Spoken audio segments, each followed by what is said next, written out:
Android update വന്നതിന് ശേഷം നിങ്ങളെ റണ്ണിങ് ക്യാമ്പയിനിൽ പുതിയൊരു ആഡ് ക്രിയേറ്റ് ചെയ്യുന്ന സമയത്ത് അതിന് റിസൾട്ട് കിട്ടുന്നില്ല എന്ന് തോന്നിയിട്ടുണ്ടോ? ഒരു ആഡ് സെറ്റിൽ ഒരുപാട് ക്രിയേറ്റീവ്സ് ഉണ്ടാവുന്ന സമയത്ത് ചില ആഡ്സിന് മാത്രം കൂടുതൽ ബഡ്ജറ്റ് പോകുന്നതിന് തോന്നിയിട്ടില്ലേ?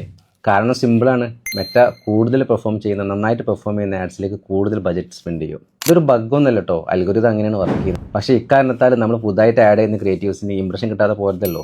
പലപ്പോഴും ടെസ്റ്റ് ഫേസിൽ തന്നെ ആഡ് പ്രോപ്പറായിട്ട് വർക്ക് ആവില്ലല്ലേ? ഡോൺ വരി, മറ്റൊരു പുതിയ സൊല്യൂഷൻ ആയിട്ട് വന്നിട്ടുണ്ട്.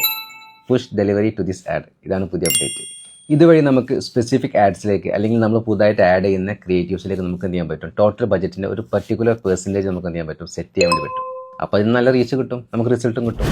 ഇത് എപ്പോഴാണ് യൂസ്ഫുൾ ആവാന്ന് ചോദിച്ചിട്ടുണ്ടെങ്കിൽ, നമ്മൾ പുതുതായിട്ട് ഒരു ആഡ് ക്രിയേറ്റ് ചെയ്യുന്ന സമയത്ത് അല്ലെങ്കിൽ ഒരു ടൈം സെൻസിറ്റീവ് ആയിട്ട് ഒരു ഓഫേഴ്സ് ഒക്കെ ഉണ്ടാകുന്ന സമയത്തൊക്കെ നമുക്കിത് ഭയങ്കര ഹെൽപ്ഫുൾ ആയിരിക്കും കേട്ടോ.